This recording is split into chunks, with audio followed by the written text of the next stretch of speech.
May buntag de. Ako de si Christian, no? Nagbuhat na karon og PE o butang sa cellphone o kapogi sa outfit check. Wow, okay, okay. Nagulat din ko sa akong amigo nga si Kenneth. O, tanawa. Nata karon diri sa UM Matina. Nagulat niya. Samtang nagulat din kay Kenneth, o another selfie na punta karon. Pang my day, outfit check. Sige, tuwa, like sa.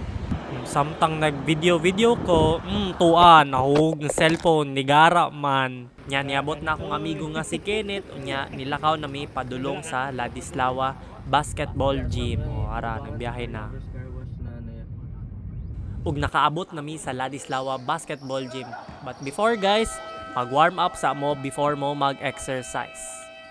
Ug sa wide duwa-duwa, akong gipili kay squats sa muscular endurance. So, unsa ang muscular endurance? Muscular endurance is the ability of your muscles to exert force repeatedly over an extended period of time. Isipan ninyo guys, nga gabuhat mo og squats. Kung daghan inyong nabuhat na squats, bag-o mo kapuyon, mas maayo. Ang muscular endurance naa siya sa component of muscular fitness along with strength, flexibility, and power.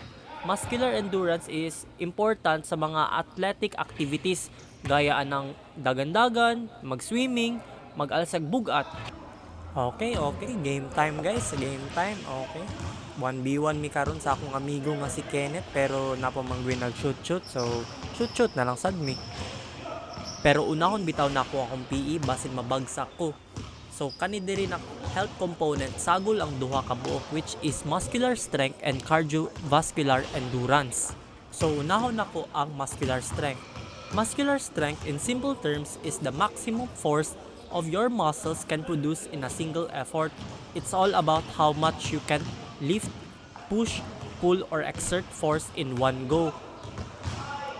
Sa gihatag ni Sir, nakabutang digto nga mag-weightlifting pero diri akong gibuhat nag-take lang ko og shot sa basketball.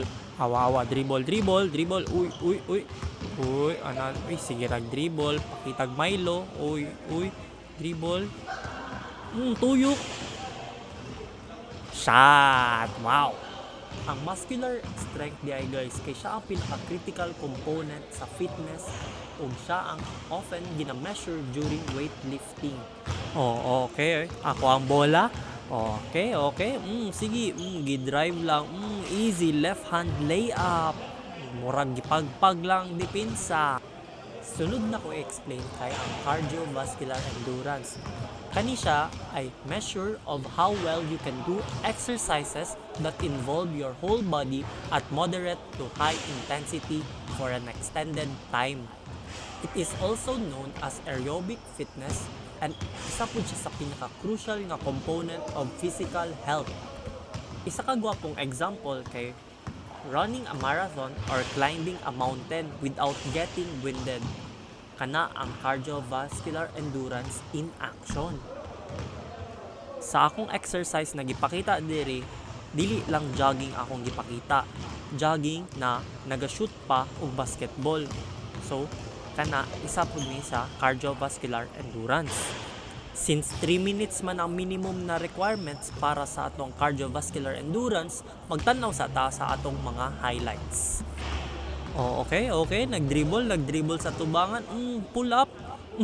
Low lights pala. Lakaw kay gikapoy na sa 5-5 nga 1 point ra ang dula.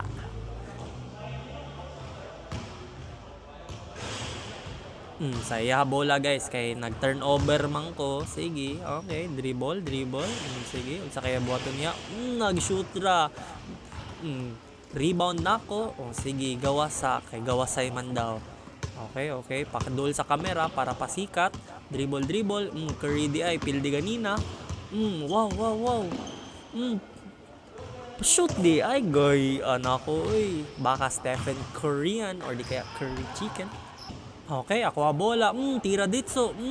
Shot. Baka Korean. Need to defend me. Okay, ako anapod bola. Adto sa gawas. 3 points. Uy, dili. Ay, nalang paldo. Banga kaayo. Yaha bola. Sige. Gawas siya. Kay gawas ay man. Igo man sa rim. Dribble inside. Darok. Ay naku, mintis pang yun, layup na lang. Okay, mula.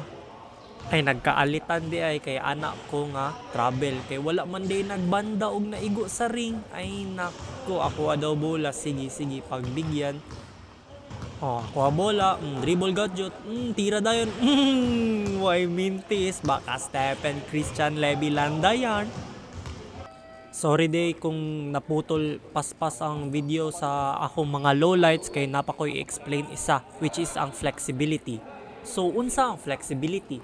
Flexibility refers to the range of motion in your joints and the ability of your muscles to lengthen and contract without restrictions. It essentially determines how easily you can move your body through various positions. So bale mga example exercises sana ay mga stretching, mga yoga, pilates, and more. Salamat sa inyong pagtanaw sa ako ang vlog guys. Kay ipasa na nako akong PE basin mabagsak pa ko. Thank you for watching. Bye.